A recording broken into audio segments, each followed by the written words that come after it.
is Ambika. Welcome back to Sand Square. இன்னைக்கு நம்ம வந்துட்டு ஸ்மூத்திஸ் தாங்க பார்க்க போறோம். அதாவது வெயில் வந்துட்டு ரொம்ப அதிகமா இருக்கு. சோ இந்த வெயிலுக்கு நம்ம ஏத்த மாதிரி ஸ்மூத்திஸ் ரொம்ப குயிக்கா ரொம்ப சிம்பிளா வீட்ல இருக்கிற பொருள் வச்சு எப்படி நம்ம செய்யலாம் அப்படின்றத தான் பார்க்க போறோம். அதுக்கு முன்னாடி சேனல் இப்போதான் ஃபர்ஸ்ட் டைம் பார்க்கறீங்கன்னா சப்ஸ்கிரைப் பண்ணிடுங்க. கூடவே பெல் ஐகானையும் கிளிக் பண்ணிடுங்க. அப்பதான் ஃபியூச்சர்ல போடுற என்னோட வீடியோஸ் எல்லாமே நீங்க மிஸ் பண்ணாம பார்க்க முடியும். ஓகே, ஃபர்ஸ்ட் வந்துட்டு பார்க்க போறது என்னன்னா ஸ்ட்ராபெரி ஸ்மூத்தி. அதாவது ஸ்ட்ராபெரியை வச்சு எப்படி நம்ம ஸ்மூத்தி ப்ரிப்பேர் பண்ணுறதுன்னு பார்க்கலாங்க. இதுக்கு நான் ஸ்ட்ராபெரி வந்துட்டு மாதிரி க்ளீன் பண்ணி கட் பண்ணி வச்சுருக்கேங்க. ஓகே, ஃபர்ஸ்ட் ஒரு மிக்ஸி ஜார் எடுத்துக்கலாம். அதில் தயிர் சேர்த்துக்கிறேன். தயிர் ஒரு 3 ஸ்பூன் இந்த மாதிரி நல்லா கெட்டியான தயிராக சேர்த்துக்கோங்க.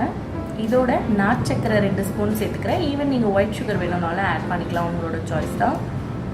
இதோடவே வந்துட்டு நம்ம இப்போது கட் பண்ணி வச்சுருக்கிற ஸ்ட்ராபெரிஸையும் ஆட் பண்ண போகிறோம்.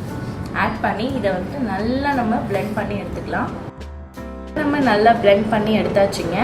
இப்போ ஒரு கப் எடுத்து அதில் வந்துட்டு நான் ஐஸ் க்யூப்ஸ் போட்டுக்கிறேன். ஐஸ் க்யூப்ஸ் ஆப்ஷனல் தான், நீங்கள் தேவைப்பட்ட ஆட் பண்ணிக்கோங்க. தென் இதோட பார்த்தீங்கன்னா ரோஸ் எசன்ஸ் ஆட் பண்ணுறேங்க. இதுவும் ஆப்ஷனல் தான். இது சேர்த்திங்கன்னா கொஞ்சம் டேஸ்ட் இன்னும் நல்லாயிருக்கும். அதே சமயத்தில் உங்களுக்கு கலரும் நல்லாயிருக்கும் பார்க்கறதுக்கு. ஸோ அதுக்காக நான் கடைசியாக இந்த மாதிரி 1 ஸ்பூன் ரோஸ் எசன்ஸ் சேர்த்துக்கிறேன். இந்த மாதிரி கப்பில் லைட்டாக ஃபுல்லாக இந்த மாதிரி ஸ்ப்ரெட் பண்ணி விட்டுக்கோங்க. ஒரே 1 ஸ்பூன் ஸ்ப்ரெட் பண்ணிவிட்டு இப்போ நம்ம ப்ரிப்பேர் பண்ண ஸ்மூதியை இதில் நம்ம சர்வ் பண்ண வேண்டியது தான். கடைசியாக கொஞ்சமாக நான் ஸ்ட்ராபெரி குட்டி குட்டியாக கட் பண்ணி மேலே சேர்த்துக்கிறேன். அகெயின் ரோஸ் எசன்ஸ் 1 ஸ்பூன் நான் ஃபைனலாக ஆட் பண்ணிக்கிறேன். அவ்வளோதாங்க, நம்மளோட ஸ்ட்ராபெரி ஸ்மூதி ரெடி. இது ரொம்ப சிம்பிள் தான், ட்ரை பண்ணி பாருங்கள். நெக்ஸ்ட் நம்ம பார்க்க போகிறது என்ன ஸ்மூத்தினா ஆப்பிள் பனானா ஸ்மூதி. எப்படி செய்யுதுன்னு பார்க்கலாம். இதுக்கு வந்துட்டு நான் ஒரு ஆப்பிள் ஒரு பனானா எடுத்திருக்கேங்க. இதை வந்துட்டு ஃபஸ்ட்டு ஆப்பிளில் நல்லா தோல் சீவிக்கோங்க. தோல் சீவிட்டு இதை சின்ன சின்னதாக கட் பண்ணிக்கலாம். அதே மாதிரி வாழைப்பழத்தையும் வந்துட்டு உரிச்சிட்டு அதையும் வந்துட்டு சின்ன சின்னதாக கட் பண்ணி இப்போ நம்ம ஒரு மிக்ஸி ஜாரில் போட்டுக்க போகிறோம். ஓகே, இதெல்லாம் ட்ரான்ஸ்ஃபர் பண்ணியாச்சு. இதில் ஒரு 3 ஸ்பூன் கெட்டியான தயிர் ஆட் பண்ணிக்கலாம். கடைசியாக நான் தேன் 1 ஸ்பூன் சேர்த்துக்கிறேங்க. இதை வந்துட்டு இப்போ நம்ம மிக்ஸி ஜாரில் போட்டு நல்லா பிளெண்ட் பண்ணி எடுத்துக்க போகிறோம். அவ்வளோதான், பிளெண்ட் பண்ணியாச்சு. நம்மளோட ஆப்பிள் பனானா ஸ்மூத்தியும் ரெடி. இதை வந்துட்டு இப்போ நம்ம சர்வ் பண்ணிட வேண்டியதுதான். ஸோ சர்வ் பண்ணும்போது அதே மாதிரி ஐஸ் க்யூப்ஸ் வேணும்னா நீங்கள் ஆட் பண்ணிக்கலாம், இல்லைன்னா அவாய்ட் பண்ணிடலாம். ஆப்ஷனல் தான் ஐஸ் க்யூப்ஸ். ஸோ ஒரு கப்பில் நம்ம ஊற்றிட்டு கடைசியாக ஃபைனலாக ஒரே 1 ஸ்பூன் தேன் வந்துட்டு நான் மேலே இந்த மாதிரி ஊற்றிடுறேன். ஊற்றிட்டு இதை நம்ம சர்வ் பண்ண வேண்டியதுதான். நம்மளோட ஆப்பிள் பனானா ஸ்மூத்தியும் ரெடி.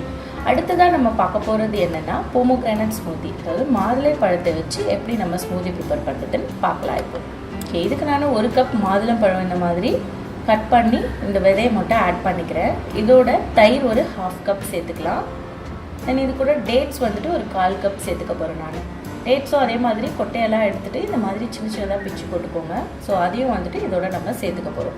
ஸோ நம்ம டேட்ஸ் ஆட் பண்ணுறதுனால இனிப்புக்கு எதுவும் நம்ம எக்ஸ்ட்ரா ஆட் பண்ண வேண்டியதில்லை. உங்களுக்கு இன்கேஸ் இனிப்பு பத்தலைன்னா நீங்கள் சுகரோ இல்லை ப்ரௌன் சுகரோ ஆட் பண்ணிக்கலாம். ஈவன் ஹனி கூட நீங்கள் சேர்த்துக்கலாம்.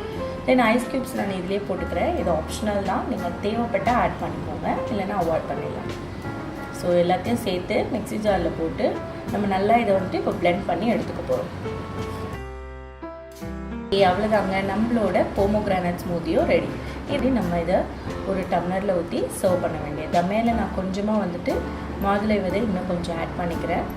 ஸோ உங்களுக்கு குடிக்கிறதுக்கு நல்லாயிருக்கும். கடைசியாக நம்ம பார்க்க போகிறது என்னென்னா ப்ளூபெர்ரி ஸ்மூத்தி. ஸ்மூத்தி ரொம்ப ரொம்ப சிம்பிள் தாங்க. ஃபஸ்ட்டு நான் ஒரு 1/2 கப் அளவுக்கு ப்ளூபெர்ரிஸ் எடுத்திருக்கேன். இது நல்லா வாஷ் பண்ணி இதில் நம்ம இப்போ மிக்ஸி ஜாரில் ஆட் பண்ணிக்கலாம்.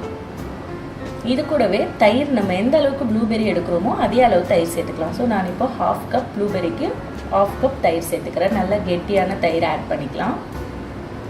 இதோட தேன் 2 ஸ்பூன் நான் சேர்த்துக்க போகிறேன். ஓகே, இதெல்லாம் ஆட் பண்ணி இப்போ நம்ம நல்லா இதை வந்துட்டு பிளெண்ட் பண்ணி எடுத்துக்க போகிறோம். அவ்வளோதான், நம்மளோட ப்ளூபெர்ரி ஸ்மூத்தியும் ரெடி. ஓகே, இதை வந்துட்டு இப்போ நம்ம கப்பில் ஊற்றி சர்வ் பண்ண வேண்டியது தான்.